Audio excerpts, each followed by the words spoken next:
Welcome to Scambaiting Emails. It's not every day that I receive a formal notice advising me that I am being investigated by the FBI, the United Nations, and the British Gaming Board. And wait until you hear who sent me a series of obviously official emails. The sender really wants to make sure I know what the topic of this email is all about, so he puts the subject in the field that is reserved for subjects. Subject, urgent matter requiring your attention, and then he begins the message itself with subject, urgent matter requiring your attention. Hello, my name is Mr. KASH PATEL. I am the current FBI director. We have an urgent matter that requires your immediate attention. It has come to our notice that you have been involved with untrustworthy individuals and scammers who promised you a financial reward. You have shared your personal information and partnered with these individuals. However, we understand that you are not entirely at fault in this situation. Our goal is to protect you and our country, which is why we need your cooperation. You were expected to receive a sum of $15 million as compensation for being scammed, as well as from an online lottery draw sponsored by the United Nations and the British Gaming Board. Wow! The FBI and the United Nations and the British Gaming Board. I guess Interpol was closed for vacation that week.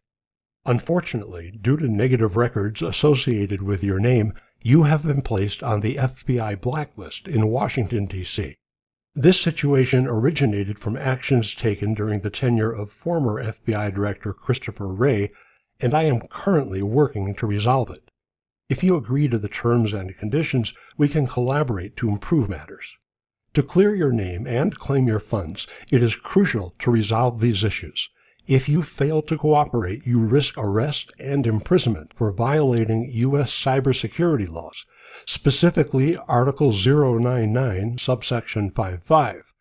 This could lead to charges related to scam sponsorship and money laundering, as warned by U.S. security agencies on November 8, 2020.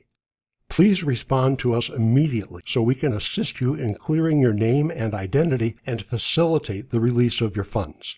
If you do not work with us to eliminate these fraudulent individuals, you could face serious legal consequences. Geez, I've got to say that for the director of a well-known government agency, he is speaking to me in a rude or threatening manner. I do not intend to be rude or threatening, but it is important to act swiftly. Please reconfirm your information through my email. Best regards, Mr. KASH PATEL, FBI Director. I find this message to be both confusing and offensive, and I don't mind telling him so. Dear Mr. PATEL, I have received your email and am overcome with disbelief and disinterest upon learning from you my name has somehow ended up on the FBI blacklist. How is this even possible? I have always been a law-abiding citizen and have never associated with any scammers or untrustworthy individuals. The mere suggestion that I am involved in anything illegal is both insulting and deeply distressing. It is with the utmost respect that I demand to know exactly what negative records you are referring to. There must have been some kind of mistake or clerical error. What steps are being taken to correct this outrageous situation? By the way, you are only the second person I've ever met named Kash. When I was still attending elementary school in my hometown of Smallville, there was a kid named Kash. Often during recess, I'd see him and his sister Carrie singing bawdy songs until one of the nuns demanded that they cease and desist. While it might not be relevant in this particular situation, you have to admit it's a heck of a coincidence, true? Please advise what information you need from me to resolve this as quickly as possible before it gets even worse. I cannot believe I am even having to write this email. In sincerity, Rob, or as my friends call me, Rob McClent. P.S. I tried to look up Article 099, subsection 55 on the internet, but could not find it. The closest I could find was a Wikipedia page about Agent 99, but nothing about a subsection 55. Inasmuch as you have threatened me with arrest and imprisonment, I'd appreciate it if when you reply to my email you attach a copy of that law. I'd like to have my attorney give it a cursory glance to determine if I should have him represent me in this matter. In his reply, Mr. PETAL makes sure I realize how important he is by including both a mildly blurry copy of the FBI seal and an even blurrier copy of an unnamed FBI employee's ID, which proves he's a special agent. Presumably, the back of that highly official ID card also lists the person's additional high-ranking titles within the FBI, which I assume include Acting Section Chief, Subject Line Enhancement, Chief Officer for Stapler Requisition, Head of USB Port Investigations, Senior Coordinator, Casual Friday Regulatory Compliance, Sub-Inspector, Office of Policy Synchronization, Minister for Administrative Affairs, Senior Consultant, Memo Formatting Standards, Deputy Specialist, Conference Room Occupancy Analysis, Assistant Director, Office Birthday Observance Regulations Compliance, and Executive Analyst, Out-of-Office Message Consistency. And his actual message reads, Attention, Rob McClin. To the attention of Rob McClin. I acknowledge the recipient of your email in regards to our previous email sent to you regarding your name being blacklisted in the FBI system as a result of your involvement in so many scams-related activities previously, therefore several attempts to reach out to you which were all abortive. This communication serves as a final notice from the Federal Bureau of Investigation, FBI, New York. It has come to our attention that despite multiple notifications, you have failed to respond regarding an important matter concerning your involvement in scam-related activities. As a result, your name has been placed on the FBI blacklist, and serious legal consequences may follow unless immediate action is taken.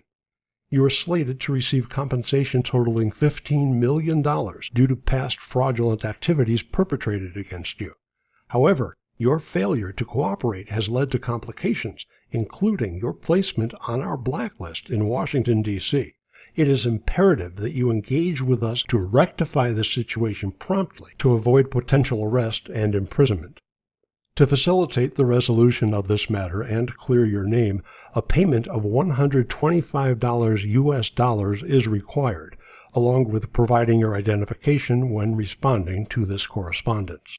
The deadline for compliance is 3 days, after which further legal actions will be pursued without exception. Your full cooperation is crucial in this process to ensure a swift and successful conclusion.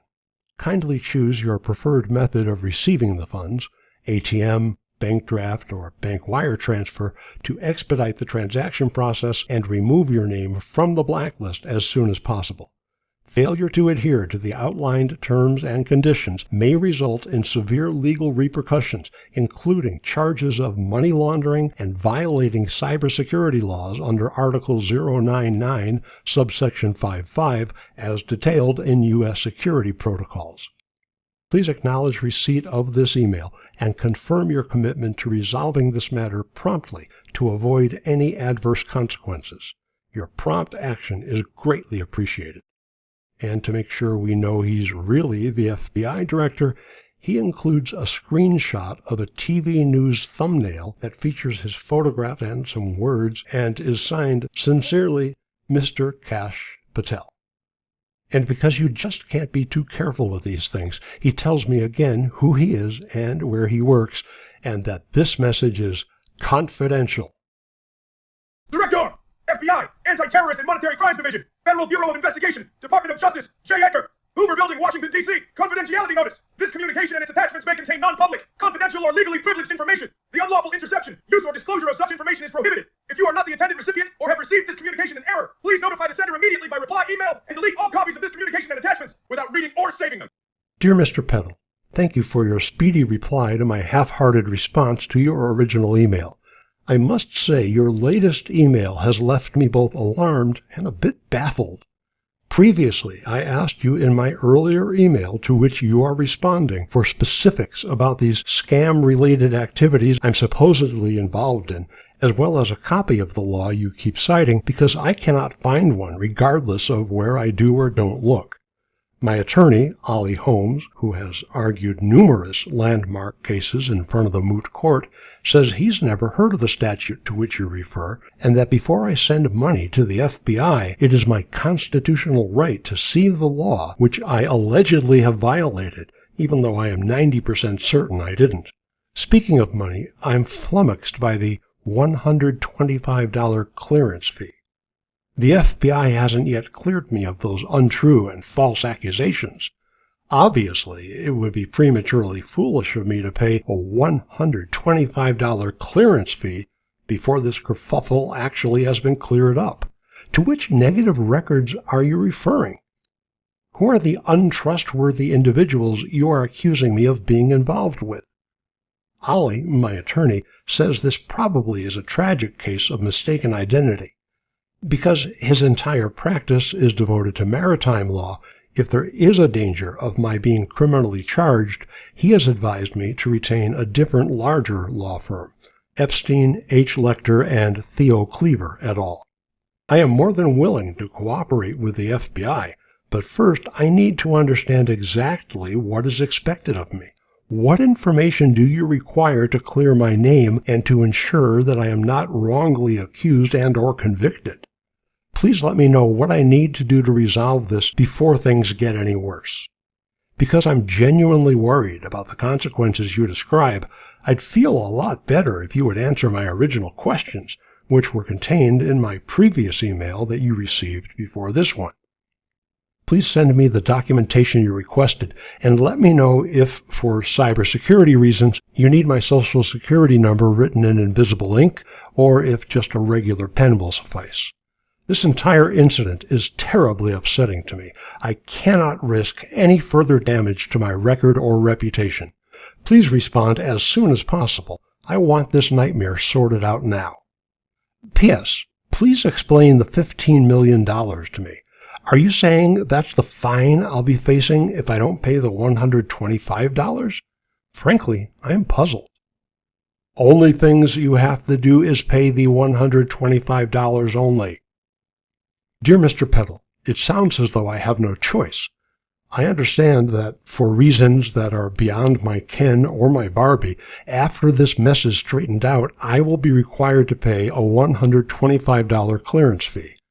After you have officially cleared me, please send me official documentation that states I have been cleared of any and all suspicions of scam-related activities.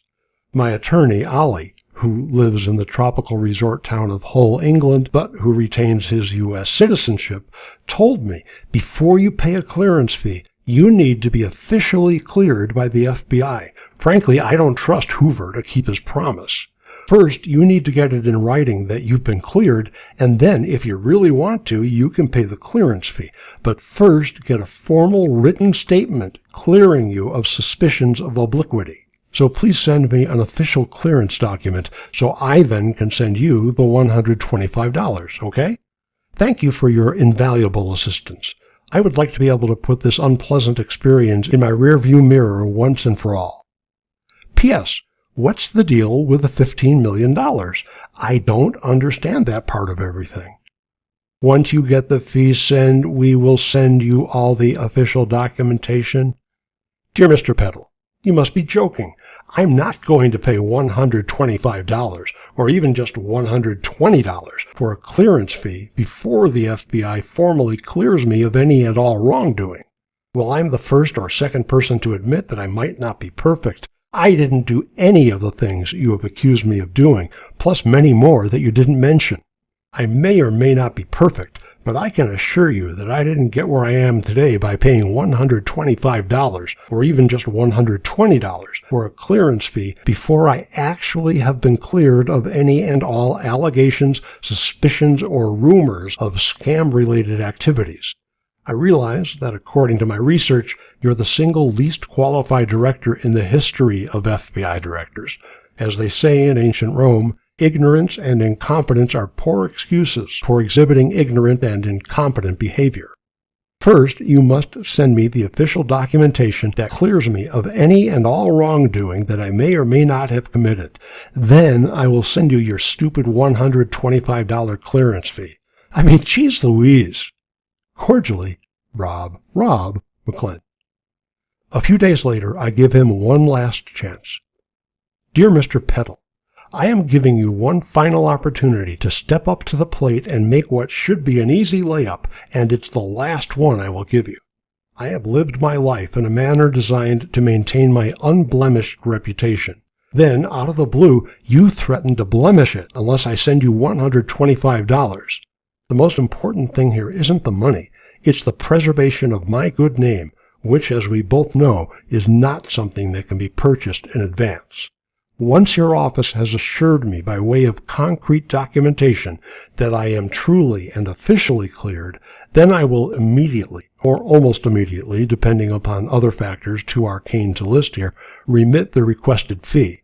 But paying the fee before the exoneration would be the very definition of putting the badge before the background check, or, if you prefer, putting the cart before the hose. It would be like trying to cash a check before it's been signed. If the FBI can't see the obvious logistical flaw in asking for a clearance fee before a person actually has been cleared, then I don't know what. Please send all exonerating documentation at your earliest convenience, and then I'll send you $125. P.S. I told my good neighbor Sam about this maddening situation, and to my surprise, he told me that, although he's never met you, when he was attending Wasamata U, he went out with your sister Rose a few times. He says nothing ever came of the relationship, but it afforded him a handy release from certain completely natural male urges. He didn't go into detail, but he has promised to look for some old photos of her showing off her feminine charms, so to speak, if you know what I mean. To the attention of Rob McClellan, I acknowledge the recipient of your email.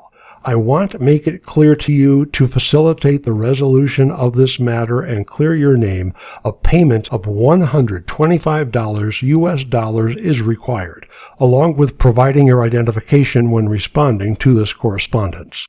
The deadline for compliance is 3 days, after which legal actions will be pursued without exception. We advise you to get an Apple gift card of $125 sent to us immediately so that you will receive your funds. For the last time, we can't do anything without the fee of $125, so you have to send the fee. And here's that photograph again. Dear Mr. Petal, it pains me to see a public servant, even one who is completely unqualified for the job, who appears to be unschooled in the basic choreography of reputational restoration.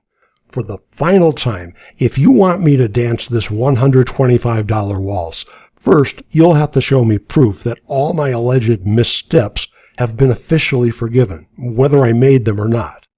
If this concept is still unclear to you, perhaps we need to switch to interpretive dance or sock puppets. Please advise your department's preference. Also, what's this nonsense about an Apple gift card?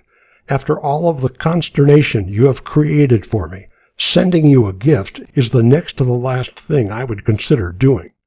I didn't get where I am today by sending gifts to people who have created consternation for me, believe you me. P.S. Sam sends his regards, and he said something about a long-lost mixtape your sister made. The only 2 songs he remembers from it were sung by Al Jolson and by Squeaky Fromme. Do you happen to have a copy?